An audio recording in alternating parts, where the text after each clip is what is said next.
ಎಲ್ಲರಿಗೂ ನಮಸ್ಕಾರ. Welcome back to my channel. ನೀವು ನೋಡ್ತಾ ಇದ್ದೀರಾ ಡಿಚಿ ಕಿಚನ್ ಯೂಟ್ಯೂಬ್ ಚಾನಲ್.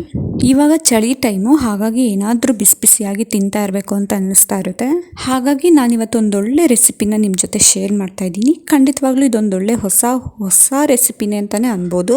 ನೀವು ಈಗಾಗಲೇ ತಮ್ನೇಲಲ್ಲಿ ನೋಡಿರ್ತೀರ, ಒಂದು ಒಳ್ಳೆ ಹೊಸ ರೆಸಿಪಿನ ನಿಮ್ಮ ಜೊತೆ ಶೇರ್ ಮಾಡ್ತಾ ಇದ್ದೀನಿ. ಸೌತೆಕಾಯಿ ತೋವೆ. ಆಲ್ಮೋಸ್ಟ್ ಹೀರೆಕಾಯಿ ತೋವೆನ ಎಲ್ಲರೂ ಮಾಡೇ ಮಾಡ್ತಾರೆ. ನಾನು ಡಿಫ್ರೆಂಟಾಗಿ ಒಂದು ಸೌತೆಕಾಯಿ ತೋವೆನ ರೆಸಿಪಿನ ನಿಮ್ಮ ಜೊತೆ ಶೇರ್ ಮಾಡ್ತಾ ಇದ್ದೀನಿ. ಇದು ಡಿಫ್ರೆಂಟ್ ರೆಸಿಪಿನೇ ಅಂತ ಅನ್ಬೋದು. ಈ ರೆಸಿಪಿನ ಪೂರ್ತಿಯಾಗಿ ನೋಡಿ. ಇನ್ ಕೇಸ್ ಏನಾದರೂ ಇಷ್ಟ ಆಗಿದ್ರೆ ಈ ವಿಡಿಯೋಗೊಂದು ಲೈಕ್ ಮಾಡಿ. ಹಾಗೆ ಹೊಸದಾಗಿ ನನ್ನ ಚಾನಲ್ನ ನೋಡ್ತಾ ಇದ್ರೆ ನನ್ನ ಚಾನಲ್ನ ಸಬ್ಸ್ಕ್ರೈಬ್ ಮಾಡ್ಕೊಂಡು ನೋಡಿ. ಬನ್ನಿ ಇವಾಗ ಹೇಗೆ ಮಾಡೋದು ಅಂತ ನೋಡೋಣ. ಫಸ್ಟಿಗೆ ನಾನಿಲ್ಲಿ ಒಂದು 5 ಸೌತೆಕಾಯಿನ ತೊಗೊಂಡಿದ್ದೀನಿ. ಇದು ಬಿಳಿ ಸೌತೆಕಾಯಿ ಬರುತ್ತಲ್ಲ, ಆ ಸೌತೆಕಾಯಿ ತುಂಬಾ ಟೇಸ್ಟಿಯಾಗಿರುತ್ತೆ ಇದು. ಹಾಗಾಗಿ ಇದನ್ನು ತೊಗೊಂಡಿದ್ದೀನಿ. ಇದನ್ನು ಇವಾಗ ನೀಟಾಗಿ ಸಿಪ್ಪೆ ಎಲ್ಲ ತೆಗೆದಿಟ್ಕೊಳ್ತೀನಿ. ಎಲ್ಲ ಸೌತೆಕಾಯ್ದು ಹೀಗೆ ಸಿಪ್ಪೆ ಎಲ್ಲ ನೀಟಾಗಿ ತೆಗೆದಿಟ್ಕೊಂಡ್ಬಿಟ್ರೆ ಹೆಚ್ಕೊಳ್ಳೋಕ್ಕೆ ಸರಿ ಆಗುತ್ತೆ. ಒಂದೊಂದೇ ಸಿಪ್ಪೆ ತೆಗೊಂಡು ಒಂದೊಂದೇ ಹಚ್ಕೊಳ್ಳೋಕ್ಕಿಂತ ಈ ರೀತಿ 5 ಒಟ್ಟಿಗೆ ಸಿಪ್ಪೆ ತೆಗೆದಿಟ್ಕೊಂಡು ಅದಾದಮೇಲೆ ಒಂದೇ ಸತಿ ಹಚ್ಚಿಟ್ಕೊಬೋದು. ಇವಾಗ ಇದನ್ನು ನೀಟಾಗಿ ಸಣ್ಣ ಸಣ್ಣದಾಗಿ ಹಚ್ಚಿಟ್ಕೊಬೇಕು. ತುಂಬ ದಪ್ಪಗೆ ಹಚ್ಚಿಟ್ಕೊಳ್ಳೋಕ್ಕಿಂತ ಸಣ್ಣ ಸಣ್ಣದಾಗಿ ಹಚ್ಚಿಟ್ಕೊಂಡ್ರೆ ಟೇಸ್ಟೂ ಚೆನ್ನಾಗಿರುತ್ತೆ, ಹಾಗೆ ತಿನ್ನೋದಕ್ಕೂ ಕೂಡ ತುಂಬಾ ಚೆನ್ನಾಗಿರುತ್ತೆ. ಇವಾಗ ಇದನ್ನು ನೀಟಾಗಿ ಹೆಚ್ಚುತ್ತಾ ಅದರಲ್ಲಿರೋ ತಿರುಳನ್ನೆಲ್ಲ ತೆಗೆದಿಟ್ಬಿಟ್ಟು ನೀಟಾಗಿ ಸಣ್ಣಕ್ಕೆ ಹೆಚ್ಚಿಟ್ಕೊಂಡ್ಬಿಡ್ಬೇಕು. ತುಂಬಾ ಚೆನ್ನಾಗಿರುತ್ತೆ ಈ ತೋವೆ ಅಂತೂ. ನೀವು ಮನೇಲಿ ಮಾಡಿದ್ರೆ ಅಷ್ಟೇ ರುಚಿಯಾಗಿರುತ್ತೆ. ಹೀರೆಕಾಯಿ ತೋವೆ ಆಲ್ಮೋಸ್ಟ್ ಎಲ್ಲರ ಮನೇಲೂ ಮಾಡ್ತಾರೆ. ಈ ರೀತಿಯಾಗಿ ಸೌತೆಕಾಯಲ್ಲಿ ತೋವೆ ಮಾಡಿ ನೋಡಿ.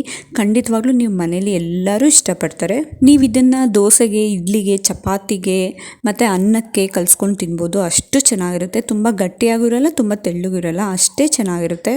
ಇವಾಗ ಇದನ್ನು ನೀಟಾಗಿ ಸಣ್ಣ ಸಣ್ಣದಾಗಿ ಈ ಸೈಜಲ್ಲಿ ಸಣ್ಣದಕ್ಕೆ ನೀಟಾಗಿ ಎಲ್ಲದನ್ನು ಹೆಚ್ಚಿಟ್ಕೊಂಡ್ಬಿಡ್ತೀನಿ. ನಾನು ಹೆಚ್ಚಿಟ್ಕೊಂಡು ಇಲ್ಲಿ ಒಂದು ಬಾಣಲಿಲಿ ಹಾಕಿಟ್ಕೊಂಡಿದ್ದೀನಿ.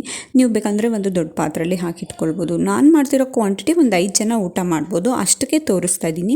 ನೀವು ಬೇಕಂದರೆ ಡಬಲ್ ಮಾಡ್ಕೊಬೋದು. ಜಾಸ್ತಿ ಜನ ಇದ್ದರೆ, ಕಮ್ಮಿ ಜನ ಇದ್ದರೆ ಸ್ವಲ್ಪ ಕಮ್ಮಿನೇ ಕ್ವಾಂಟಿಟಿ ಮಾಡ್ಕೊಬೋದು. ಇವಾಗ ಸೌತೆಕಾಯಿ ಹೆಚ್ಚಿಟ್ಕೊಂಡಿದ್ದಾದಮೇಲೆ ಒಂದೇ ಸತಿ ಮಾಡೋದಕ್ಕೆ ಸುಲಭ ಆಗಲಿ ಅಂತ ಅಂದ್ಬಿಟ್ಟು ಇವಾಗ ತೆಂಗಿನಕಾಯಿ ತುರಿನೂ ತುರಿದಿಟ್ಕೊಳ್ತಾ ಇದ್ದೀನಿ. ನಾನಿಲ್ಲಿ ಒಂದು ಅರ್ಧ ಹೋಳಾಗೋಷ್ಟು ತೆಂಗಿನಕಾಯಿ ತುರಿನ ತುರಿದಿಟ್ಕೊಳ್ತಾ ಇದ್ದೀನಿ.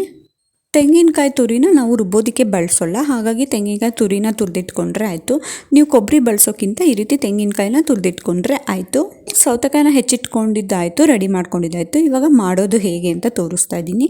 ನಾನಿಲ್ಲಿ 1 ಪಾಟ್ ರೆಸಿಪಿ ಥರನೇ ಕುಕ್ಕರಲ್ಲೇ ಡೈರೆಕ್ಟಾಗಿ ಮಾಡ್ತಿದ್ದೀನಿ. ನೀವು ಕೂಡ ಹಾಗೆ ಮಾಡಿ. ಒಂದು ಕುಕ್ಕರ್ಗೆ ನಾನಿಲ್ಲಿ ತೋರಿಸೋದ್ನೆಲ್ಲ ಕಪ್ಪು, ಆ ಅಳತೆಯಲ್ಲಿ 2 ಕಪ್ ಆಗೋಷ್ಟು ಹೆಸರು ಬೇಳೆನ ತೊಗೊಂಡಿದ್ದೀನಿ. ಅದಕ್ಕೆ 1 ಟೇಬಲ್ ಸ್ಪೂನ್ ಆಗೋಷ್ಟು ತುಪ್ಪನ ಸೇರಿಸಿ ನೀಟಾಗಿ ಪರಿಮಳ ಬರೋ ತನಕ ಕಮ್ಮಿ ಉರಿ ಕೊಟ್ಟು ಸುಮಾರು ಒಂದು 10 ನಿಮಿಷ ಹುರಿಬೇಕಾಗುತ್ತೆ.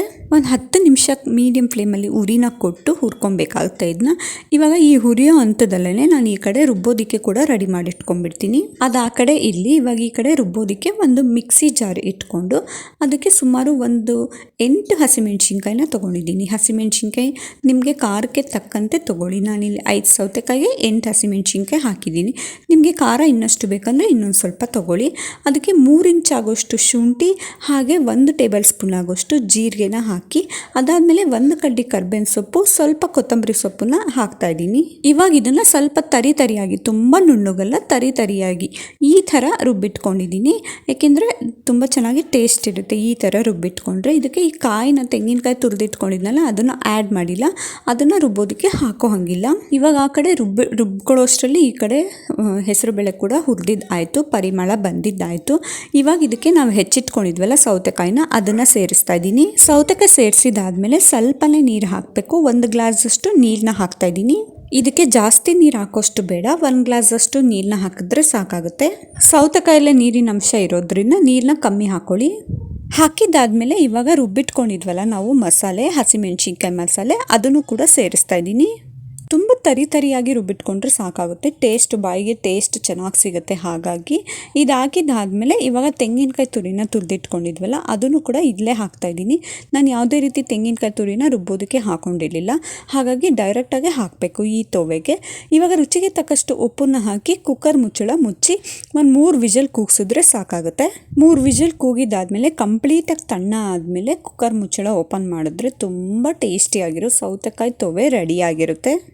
ನೋಡಿದ್ರಲ್ಲ ತುಂಬಾ ರುಚಿಯಾಗಿರೋ ಸೌತೆಕಾಯಿ ತೋವೆ ಹೇಗೆ ಮಾಡೋದು ಅಂತ ತೋರಿಸಿದ್ದೀನಿ. ನೀವು ಕೂಡ ಮನೇಲಿ ಒಂದ್ಸತಿಯಾಗಿ ಟ್ರೈ ಮಾಡಿ. ಮನೇಲಿ ಎಲ್ಲರೂ ಕೂಡ ಇಷ್ಟಪಟ್ಟು ತಿಂತಾರೆ. ಇದನ್ನು ಅನ್ನ, ಚಪಾತಿ, ಪೂರಿ ಮತ್ತು ದೋಸೆಗೂ ಕೂಡ ಹಾಕ್ಕೊಂಡು ತಿನ್ಬೋದು. ಅಷ್ಟು ಟೇಸ್ಟಿಯಾಗಿರುತ್ತೆ. ಇವಾಗ ಬಿಸಿ ಬಿಸಿಯಾಗಿ ರೆಡಿಯಾಗಿದೆ. ನಾನು ಕೂಡ ಊಟ ಮಾಡೋಕ್ಕೆ ಹೋಗ್ತಾ ಇದ್ದೀನಿ. ನೀವು ಈ ವಿಡಿಯೋನ ಪೂರ್ತಿಯಾಗಿ ನೋಡಿ ನಿಮ್ಮ ಮನೇಲೂ ಒಂದ್ಸತಿಯಾಗಿ ಟ್ರೈ ಮಾಡಿ. ಹೇಗಿತ್ತು ಅಂತ ನನಗೆ ಕಮೆಂಟ್ ಮಾಡಿ. ಈ ವಿಡಿಯೋ ಇಷ್ಟ ಆಗಿದ್ರೆ ಪ್ಲೀಸ್ ಒಂದು ಲೈಕ್ ಮಾಡಿ, ಶೇರ್ ಮಾಡಿ. ಹೊಸದಾಗಿ ನನ್ನ ಚಾನಲ್ನ ನೋಡ್ತಾ ಇದ್ದರೆ ಪ್ಲೀಸ್ ಸಬ್ಸ್ಕ್ರೈಬ್ ಮಾಡ್ಕೊಂಡು ನೋಡಿ. ಇನ್ನಷ್ಟು ಹೊಸ ರೆಸಿಪೀಸ್ಗಳಿಗಾಗಿ ಹೀಗೆ ನನ್ನ ಚಾನಲ್ನ ನೋಡ್ತಾ ಇರಿ, ಹಾಗೆ ನನ್ನ ಚಾನಲ್ಗೆ ಸಪೋರ್ಟ್ ಮಾಡ್ತಾ ಇರಿ. Thank you for watching. Next ವಿಡಿಯೋದಲ್ಲಿ ಸಿಗ್ತೀನಿ.